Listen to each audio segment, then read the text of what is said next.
Buenas noches, mi nombre es María Isabel Montilla Fuente, cursante de la carrera de Derecho.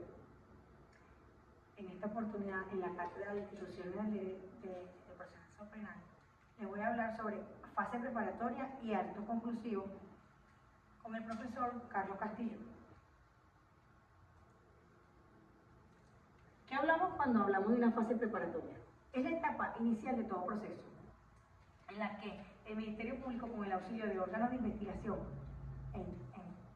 ya sea policía, CICPC, cualquiera de esos órganos, se encargan de recabar los elementos de la convicción necesarios para determinar si existe mérito suficiente para formular una acusación formal. Es decir, si hay un hecho que lo está generando. Entonces, ¿cuál es su objetivo? Es investigar el hecho delictivo, identificar posibles responsables, culpables, pruebas que recopilen o que permitan ver si, como en todo proceso, las pruebas son las reinas de ello, pues permiten culpar, y si no hay suficientes pruebas, el proceso se cae. En una etapa posterior, establecer una responsabilidad penal. ¿Cuáles son las competencias? Las competencias son dirección de investigación a cargo del Ministerio Público, que es el que va a conducir todas las diligencias de investigación de manera coordinada y respetando todos los derechos fundamentales del imputado, como tal, derechos humanos, todos los derechos. Y la colaboración de los órganos de policía, o los órganos policiales, como CICPC, órganos forenses, cualquier tipo de órgano que estén involucrados. Y pues actúan bajo la dirección del fiscal para recabar evidencias, testimonios y todos los elementos que se llaman probatorios. Todos estos delitos están tipificados en el Código Penal venezolano, que acarrea desde delitos contra las personas hasta delitos contra el patrimonio. Cuando hablamos de delitos contra las personas, hablamos de hurto, robo, extorsión, secuestro, estafa. Y cuando hablamos de otros delitos, o con delitos de buena costumbre, hablamos de violación, acto lascivo, incesto, rapto, bigamia. Bueno, todo eso está tipificado en el 378 del Código Penal, 379, 380, la corrupción de menores, 381, la seducción de menores, la 382, ultraje de poder, extorsión el 459, secuestro el 460, hurto el 451, el 452, estafa 462 y 464. ¿Cuáles son las sanciones? Estas sanciones se van a imponer mediante medidas cautelares como prisión, pueden aplicarse que cumplen con requisitos legales, y penas que lo establecen los artículos que ya les mencioné, le dicen pena privativa de libertad de 5 años, de 10 años, de 15 años, dependiendo del caso.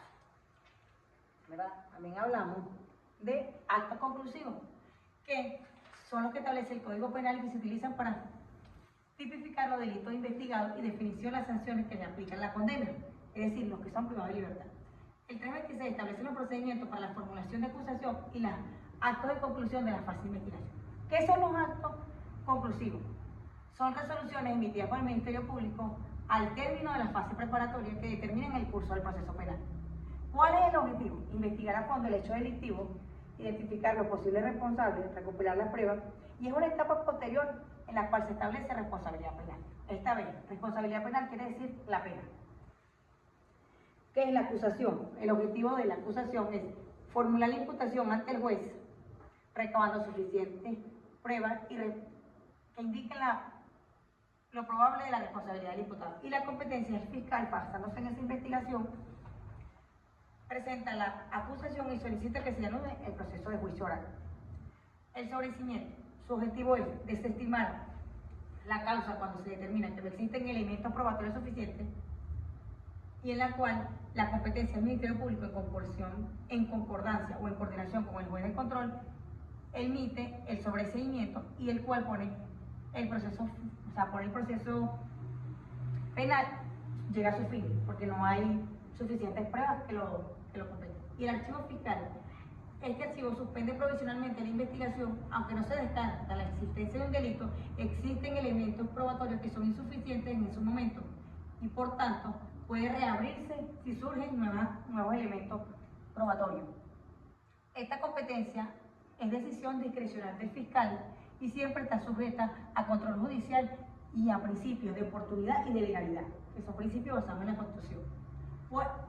Hay delitos y sanciones en los actos conclusivos, y están los delitos se aplican en la investigación de cualquier delito que esté previsto en el Código Penal, como les dije, el Código Penal tipifica la clase de delito, ya sea contra las buenas costumbres, contra las personas, contra la propiedad, contra el patrimonio y van variando las sanciones o las penas de acuerdo al hecho del delito, o sea, de acuerdo al delito.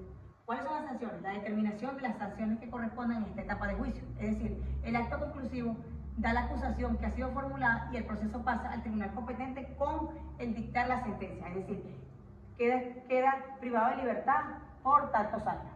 Entonces, por ejemplo, como les dije diciendo, en el caso de una estafa, el 462 estipula cuál es su medida. Esto es todo lo que refiere a lo que son actos lascivos y fase preparatoria. Muchas gracias.